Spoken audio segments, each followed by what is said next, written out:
I tried to rent a kimono in Japan 6 times. Six. And I never did it. I waited over 10 years to go to Japan. Cherry blossoms, temples, culture, everything I dreamed about. And when I finally got there, it was everything I hoped for. But I also lost myself a little bit along the way. And that kimono, it became a symbol of something I didn't realize until I left. Let me explain. If you're new here, hi, I'm KK. I'm the woman who chose a non-traditional life, but still craves that level of stability. And right now, I'm documenting my accidental digital nomad journey across Asia in real time. This is the Japan chapter, the place I'd been dreaming about for over a decade, the place that gave me everything I thought I wanted and also taught me what I was willing to sacrifice to get it. So if you're someone who's ever put your own desires last or wonder why you can't seem to prioritize yourself even when you're living your dream life, this one's for you. Make sure you subscribe because I'm sharing the full story, the beautiful parts, and the parts I'm still kind of processing. All right, let me take you back to the beginning. I wanted to go to Japan for probably 10 plus years. It was always something that I thought about, and it was kind of like, wouldn't it be nice? You know, the cherry blossoms, the pagodas, the kimono, the element tea ceremonies, but also the wild side, the neon lights, the Hello Kitty, the 7-Eleven snack. I pictured this calm, spiritual place and also organized chaos. So when I landed in the airport, the first thing I saw, long immigration lines. Very archaic paper forms. And I remember thinking, wait, I thought Japan was supposed to be super high tech. But then we took the train from Narita to Tokyo, and I started hearing these little jingles everywhere, Japanese writings on the signs. And I just kept thinking, I can't believe I'm actually here. Like, I kind of got emotional because it's something I wanted for so long and it felt so surreal. This place I had been dreaming about for so long and I was standing in it. We stayed initially in Ueno our first night. So the hotel we picked was called Coco Hotel, super modern, clean, but very small.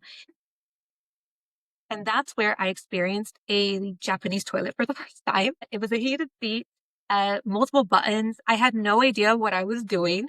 And the first night we went to a Mayoko market for dinner. And honestly, we had no clue what we were ordering half the time.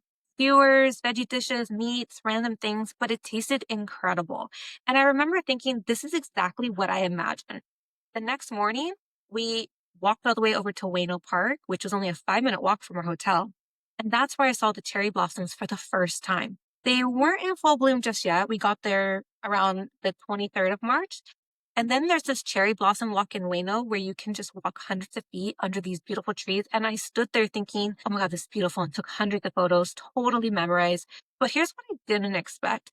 It was very crowded, like really, really crowded. And I knew it was Sakura season, peak travel time. And apparently 50 million people visit Japan during cherry blossom season, which is wild. But I didn't fully understand what that meant until I was there. I was battling crowds, trying to get a photo without 20 people in the background. And sometimes it took the joy out of the experience. And the best cherry blossom spots I saw were in the national gardens in Tokyo. You do have to pay a fee. Also, the Osaka castle was just breathtaking. But Kyoto was quite disappointing, to be honest. And I went to Kyoto specifically for the cherry blossoms. That was like the place I wanted to go. I didn't think about anywhere else, but it was just so crowded you couldn't even enjoy it. And the Old Town Gion district, it's beautiful in photos, but what you don't see is Kyoto is actually a huge city. And those small picturesque streets, they're packed with tourists. We even booked a tour in Kyoto and left halfway through. It was that underwhelming and we just couldn't handle it. But there were moments like in the Osaka castle during cherry blossom season, that was everything. Like that was so beautiful. And early in the trip, we did a tea ceremony in Asakusa, which was back in Tokyo. And this is where I saw a woman wearing a kimono up close. She was Japanese, she was soft spoken, super feminine, and she moved like so elegantly and so intentionally. Every single movement had meaning. And I just sat there watching her thinking, this is an ancient tradition. How do they remember every single detail? And I felt mesmerized, inspired, because this was something about the way she carried herself, the elegance, the femininity, the tradition. And I thought, I want to experience that. I want to wear a kimono. I want to feel that, you know, connection to the culture. So I mentioned it to my boyfriend afterwards, and he was supportive. Yeah, let's do it. But then we just kind of never did. I tried at least 6 times, 6 different days. I was there for over 2 weeks, and every single time something stopped me. Day 1, we had our tour booked. Day 3, weather was bad. Day 5, we were moving around to a different area of Tokyo. And then day 7, I wasn't feeling well. And I kept saying out loud, I really want to do this. Like the last 2 days, we were even walking around shops together looking at kimono rental places. And at that point, I was just totally exhausted, not feeling well. The weather was still so-so and a bit rainy, and there's a lot of walking. And I remembered that renting a kimono was not quick. It takes about an hour to do the hair, the makeup, the whole thing. And it's quite expensive. It's a big attraction. It just kept me thinking, okay, we'll do it tomorrow. But then tomorrow came, the weather didn't get better. And then it was the last day. We were in Osaka and I looked outside again, rainy. And I had so much to do that day. I had to pack. I wasn't feeling well. And I just kind of had to accept that this was just not going to happen. I wasn't going to get the photos I dreamed about and wanted. And so it was disappointing. I was really disappointed. And because I had come all the way to Japan and I didn't get to do the thing that I really wanted to do. And even now, I kind of feel sad talking about it. I do have regrets because it wasn't just about the kimono. It was about what it represented when I saw it on that woman. It represented femininity, elegance, tradition, connection to the culture I admired so deeply. And I didn't prioritize this. I didn't plan it well. Definitely, if you're going to rent a kimono, make sure you plan it, look it up, figure out the weather and all those steps. And I think part of why I was so exhausted was because the spaces we were staying in, the smallest room we stayed in, you guys, was in Shibuya. And it was called All Day Shibuya Place, 10 square meters. I had a breakdown when we walked in. I had never been in such a small shoebox hotel room before. You couldn't even walk, inside around the bed. My suitcase was just sitting in the middle of this tiny place. And there was like a tiny window above the bed, and we could both stand, but like at the same time, it was not really possible. So I felt a little bit suffocated, not by him, but by the space. I couldn't work in that room. I couldn't write. I couldn't create. I couldn't just think. I was really just feeling so claustrophobic. And after being in that room for, a couple of days, we just left and we needed room to breathe. If you know anything about Japan, rooms are tiny wherever you go, especially in these big cities. And that's when I started to feel it. Like I was losing a bit of myself, especially when we were staying in Shibuya, because I love to write. I love to create. I love having space to just be. And in Japan, I didn't have that. It was really difficult to find this throughout that trip. And then there was the food, which I was so excited about. 7-Eleven snacks, ramen, wagyu, dumplings, and some of it was really incredible. The wagyu that was the best thing I ate, but a lot of it didn't align with my body. There was fried food, heavy carbs, the convenience store meals. They were very convenient, but they're not good for you. And I started feeling it, bloated, tired, heavy, just not myself. I really tried to find healthy options. I mentioned it to my partner.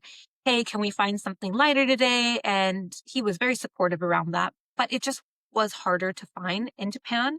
Everything is fried, carb heavy, and I felt it physically and mentally. Like I just was not taking care of myself the way I needed to. But here's what I learned about Japan: the duality. During the day, everyone is quiet, respectful, conservative, but at night, it's a completely different story. One evening, we met a stranger just walking along the canal, and his name was Yogi. He just randomly stopped while we were taking photos and exploring, and he offered to take our picture, and we got chatting with him. And then we invited him to join us for dinner. And then in return, funny enough, he took us out to his favorite karaoke bar because he said he was a VIP member. And we stayed out late singing, laughing, having ice cream, pouring drinks, just having a wild time with someone we just met. And that night, life felt alive because it was so spontaneous, so unplanned, not on the itinerary. It was real. It was what the locals did. And we got to interact with them and talk with them and get to know their life story. I also got to see John in Kyoto, real geishas walking the streets. That was surreal. Like that was something I really wanted to see. I realized something.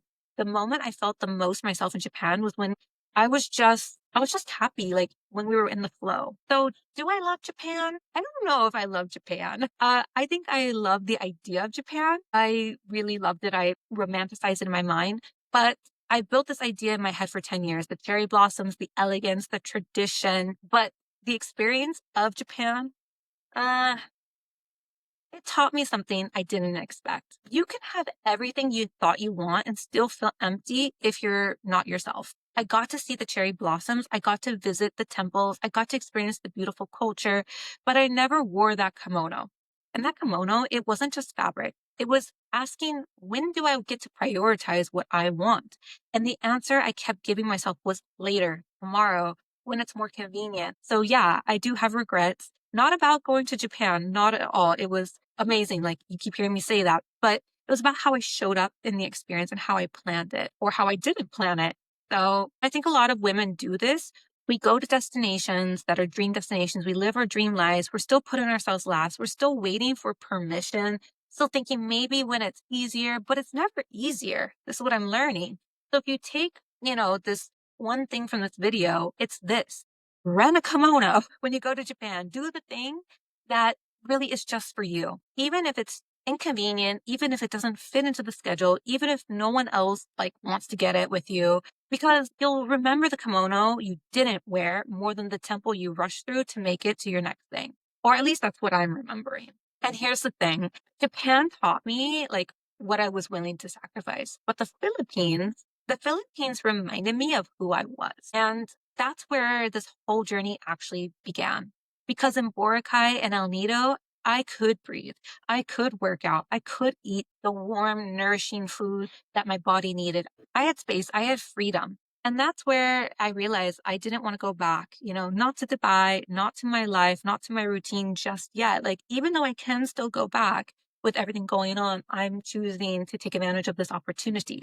So next week, I'm taking you there to the beaches, to my birthday on a boat, to the moment I, knew everything was just about to change. So I'm going to tell you all about El Nido, the tours. Was it actually worth it? Because yeah, I'm giving it to you very practical, no fluff, and telling you how the experience was. Again, it's my opinion, my experience, but if you're here for the real story and one that's about to choose a different path and not having it all figured out and going with the flow, because that's what this channel is about, then subscribe, because this is what I'm here. It's not about perfect travel guides. It's not about perfect itineraries. It's about real life while figuring it all out. So drop a comment if you've ever been on a tour or a dream destination and realized you kind of lost yourself a little bit along the way. Because I'm so sure many of you have, because I don't think I'm the only one. Okay, so looking forward to seeing you girls next time, and take care.